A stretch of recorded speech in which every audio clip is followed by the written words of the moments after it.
Hey everyone, we're back. I am joined today by Hot Take Jake Guidry, the brand director for Hopewell Brewing here in Chicago. Jake is involved in the portfolio planning, partnerships, visual representation of Hopewell in the market and on social media, and I'm sure countless other things. But today we're going to talk about something that I learned that both Jake and I are fascinated by, and that's the kind of emerging style of beer, the Sour IPA.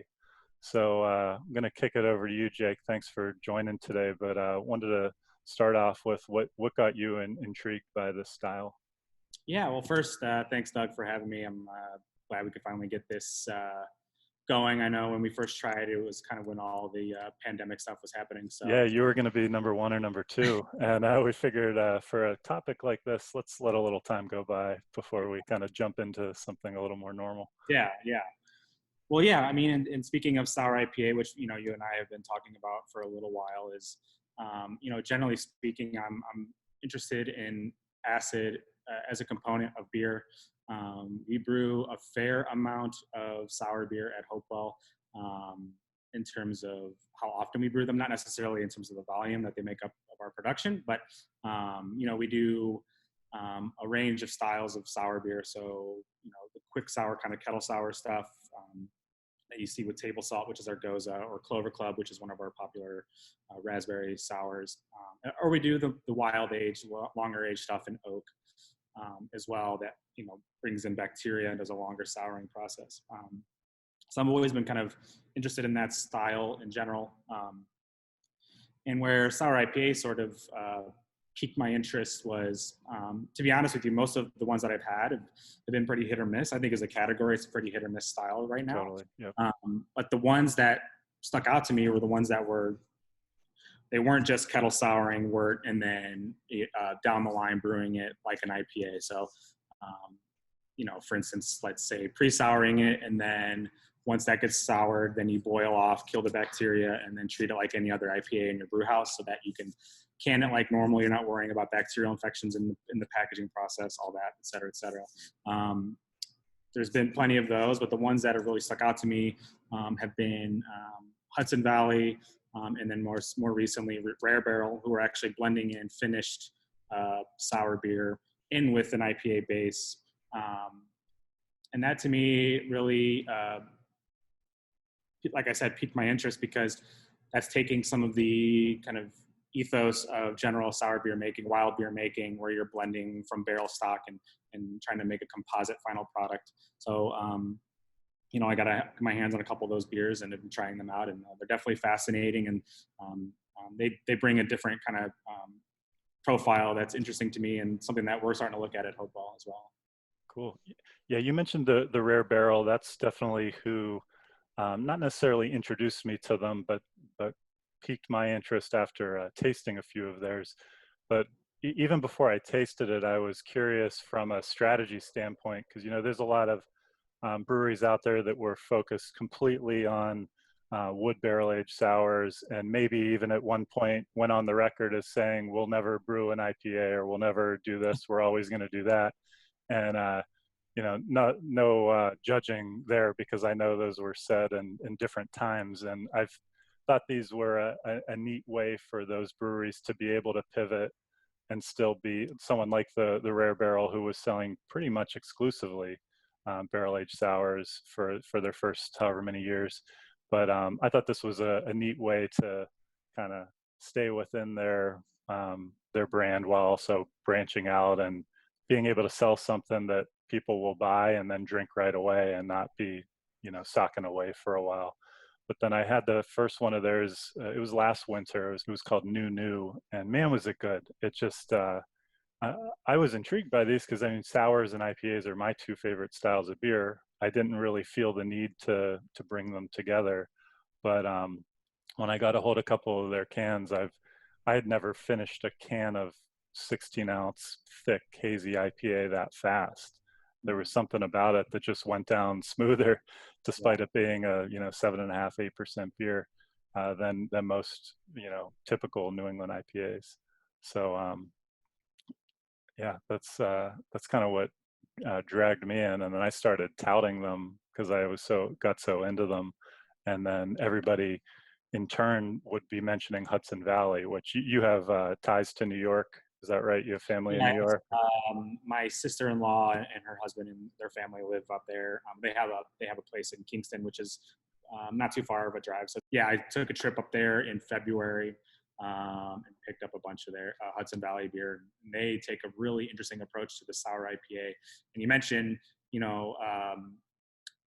kind of breweries that maybe intended to never do IPAs doing this. I think the IPA as a category is very broad these days, and it can be used as a way to kind of bring people into other styles. So, in the Hudson Valley example, they're called sour IPAs, but I would say they're definitely more sour beer that have more of a hop edge to that. But I think overall it's beneficial into bringing people in who may not know many styles of beer. They know IPA, they know that's the big thing, and they know they like IPA. And all of a sudden, they're drinking all this crazy sour beer that they may have written off in the first place. Yeah. Yeah, when I had first started posting on my Instagram feed about just liking the Rare Barrel ones, everybody was telling me, well, haven't you tried Hudson Valley? Theirs are great too. And I wasn't familiar with them at all. So you were kind enough to drop off a few cans. Mine. Do you want to crack one of these open? Absolutely. You want to start with that one? Yeah, this one's a Graven Image. So all their sour IPAs, they're pretty heavily adjuncted, and they often contain lactose and different fruits and things like that. Looks like this one is with raw wheat, malted oat, milk sugar, jasmine, green tea, and lime puree, hopped with machueca. Yeah, that's it's a laundry list of ingredients. I'm sure the lime will add to the acidity as well. That's not a fruit you see put in IPAs. You see it in other styles, but and doing a little bit of once this style piqued my interest and I started to do some research on Hopewell's behalf. Yeah, we're planning on eventually brewing something like this, not necessarily the way that Rare Barrel or Hudson Valley Brewery executes it, but like I said, the thing that really stuck out to me researching Hudson Valley was that they were blending in finished sour beer with an IPA that was brewed separately. And there's a couple questions I had thinking about that. One, how is it stable in the can? So I'm assuming there is no Brett. I'm assuming they're brewing probably just a bacteria, a sour beer with just bacteria, probably lactobacillus. And then when they blend in that IPA base, maybe the amount of hops there maybe shock the lactobacillus where it doesn't grow anymore. I'm not sure. There isn't much out there on that regard. And I'm pretty sure that's how Rare Barrel is doing it as well. And then New Belgium, which you and I have discussed, they recently launched one nationwide, I'm guessing. Yep. Yeah, it just came out this month.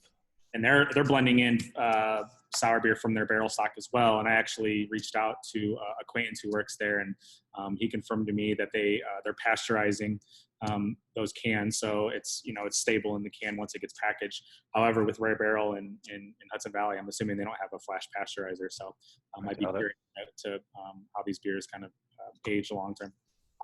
Got it. Yeah, I'm sure their beers in general, these 16-ounce cans aren't things that people are hopefully sitting on for very long. I mean, this tastes fine. This is probably just because of how we got delayed in recording this, probably a couple months old. But this is really interesting. It's got I've had some key lime pie themed beers before. It's got some elements of that. It's definitely very sour. Yeah, it's super bright acidity, that lemon lime, little pithiness to it as well. Even some grapefruit I'm getting. Yep. And I will say, this has been in cold stored since February when I got it. I will say it's getting a little bit more acidic and it's less sweet. So I'm guessing there is some kind of activity happening in these cans. But yeah, I mean, I want to talk to you a little bit about how, the framing of this as a sour IPA. I wouldn't necessarily just drinking this think of this as any kind of IPA in any sort of context. No. It has more of an aromatic profile than a typical sour. But yeah, I think when we crack the Rare Barrel one, that's how you would describe that one. We'll see. Have you had that one yet? I did. I had it when you first Okay. dropped it off. Yeah. Yeah, we should crack that one. So, this one's called Pacific to Parker, and this one's actually a collab, correct, with the Moxa Brewing Company? Yeah, I actually know a good bit about Moxa. My family lives outside of Sacramento in a town called Roseville, and then Moxa is one town over, so just north of Sacramento.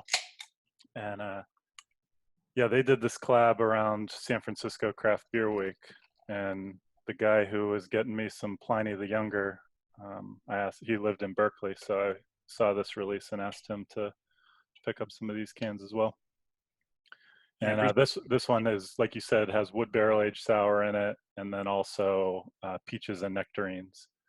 And you tell me, but it seems like the use of fruit in these can also help add to the body, because when you're adding in a barrel aged sour, you're going to thin out what's probably intended to be somewhat the texture of a New England IPA, and you're going to bring that down a good bit by adding in a barrel aged sour. Mm-hmm. So I'm not necessarily too jazzed about adding fruit, but I could see the benefit it could have, and I got it from this one for sure, that it definitely added a thickness that a lot of people that maybe would seek these cans out and head down to the brewery to pick them up, trade them, all that stuff, probably is looking for more body in them. Yeah, this one to me is much more IPA forward. It just kind of has a slight tinge of acidity that kind of cuts through the typical sweetness of a New England IPA, which I like. Has more body.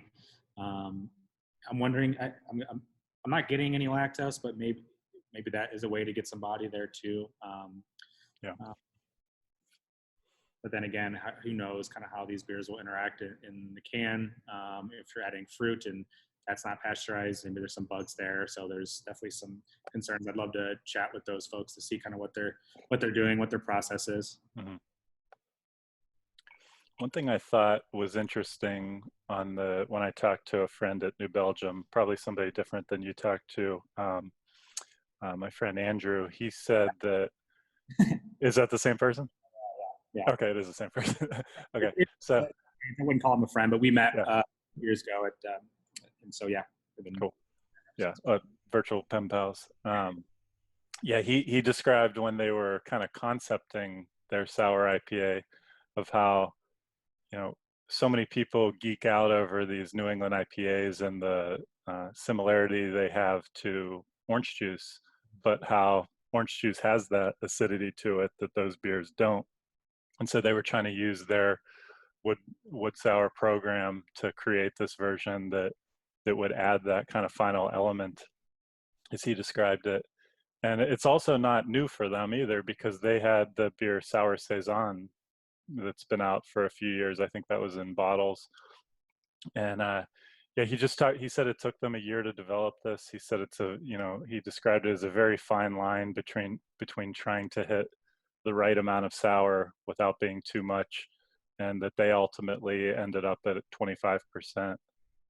So it's 75% IPA, 25% regular. And I'm guessing that a lot of the rare barrel is somewhere in that range. I could reach out to them and find out for sure, but yeah. I'm guessing it's somewhere not much less than 20 and not much more than 30.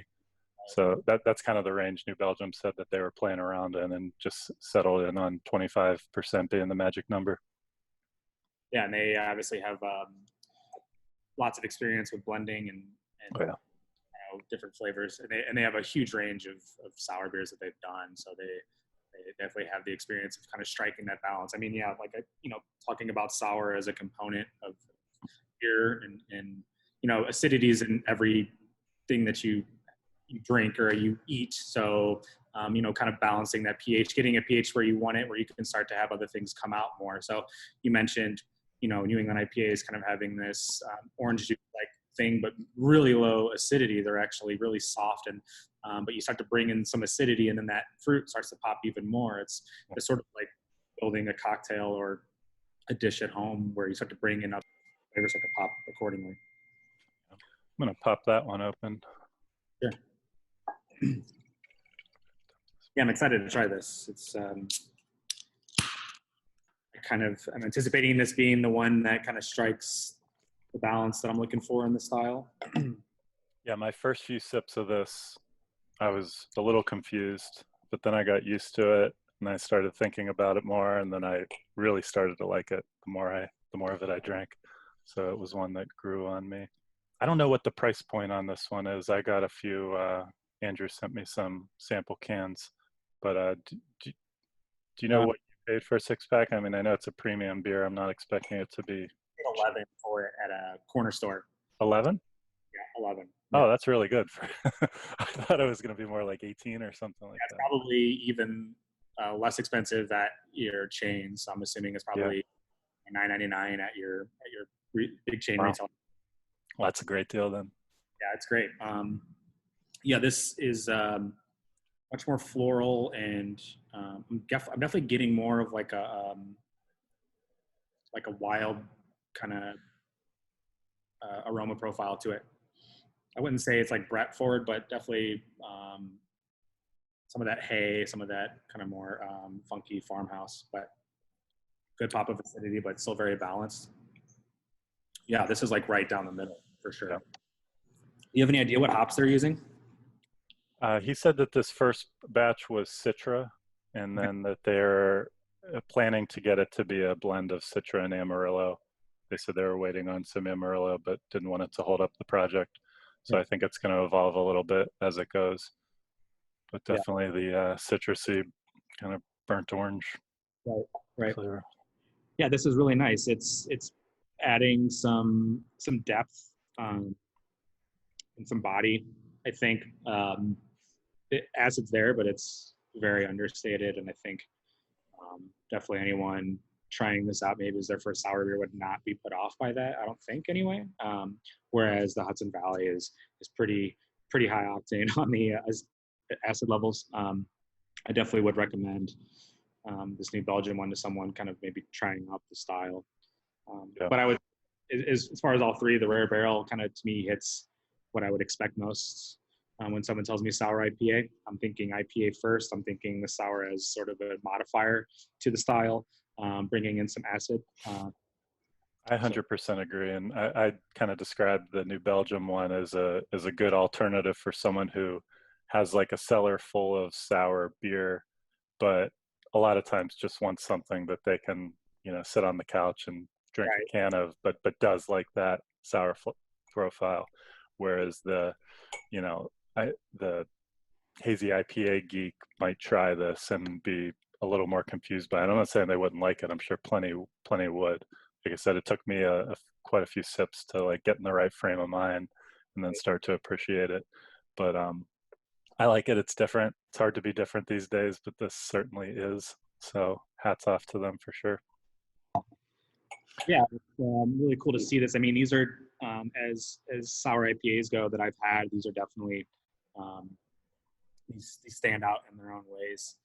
Like I said, the ones that I've had that have been kettle sour, they just seem to miss the mark a little bit. And I think part of that is when you're trying to hop, if it's a kettle soured beer and you're hopping it like a normal IPA, the extraction of the hop flavors and character are just different when the pH is different. When it's more acidified, it's just not going to extract as much out. And we've seen that at Hopewell when we, dry hop some of our oak age wild ales, our Crudité series, for instance.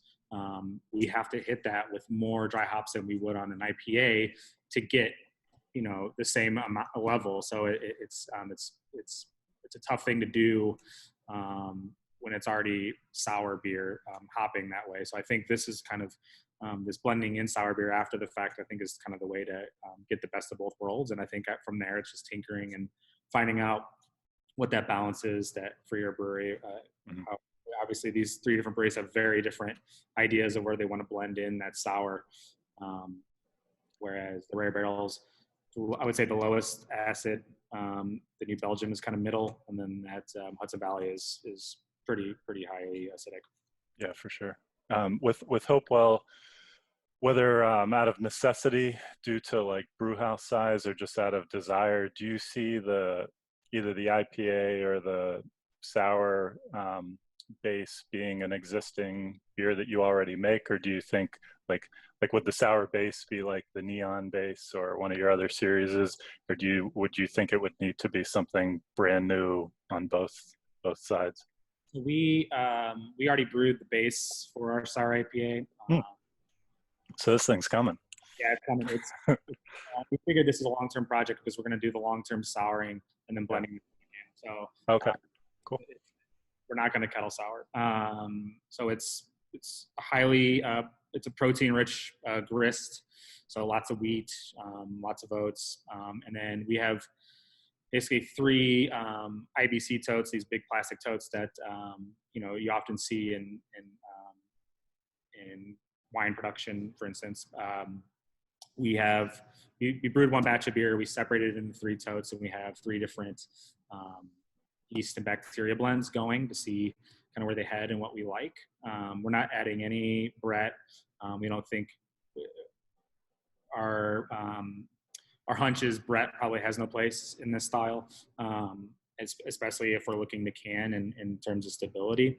And then we'll brew, and then based on kind of what these sour bases bring out, we'll brew a base IPA then to blend into that.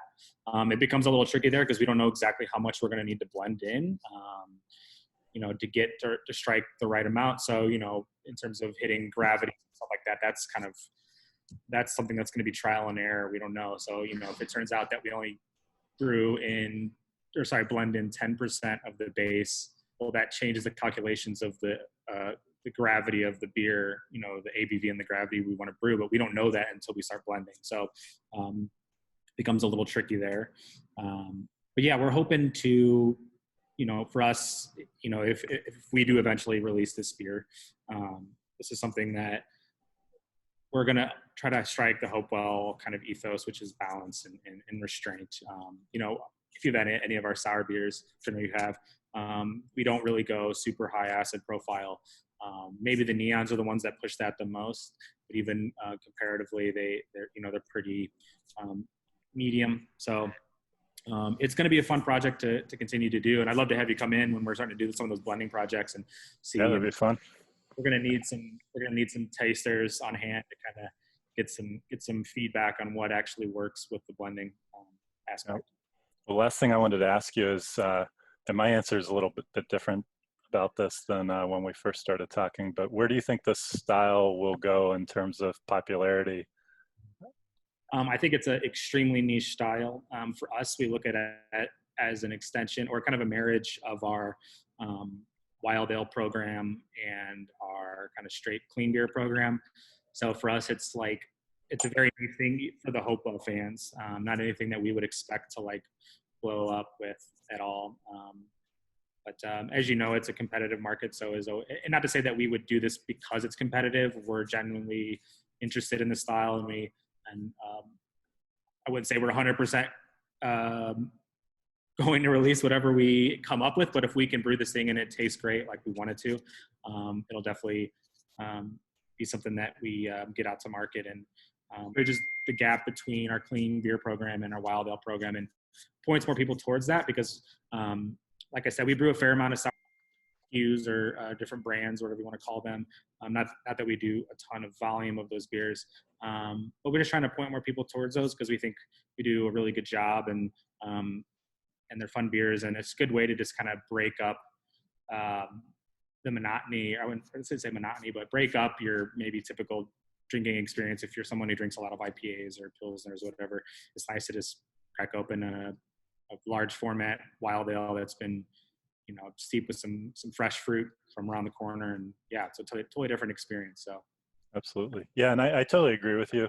I just, since I found out about this new Belgium one, I'm like, well, when you have the third biggest craft brewery in the country now championing this style, that's good. I mean, that could lead to a little bit more. Certainly it's not going to be anybody's top 3 brand probably, but I wonder if that'll lead to more people wanting to tinker around with it and try to figure these things out.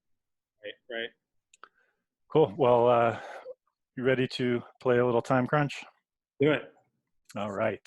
So I wrote these questions before the virus outbreak, and I did not change any of them. So you won't get any shelter-in-place themed questions. So keep that in mind. All right, so we're going to put 2 minutes and 10 seconds on the clock. Clock will start when I finish the first question. Here we go.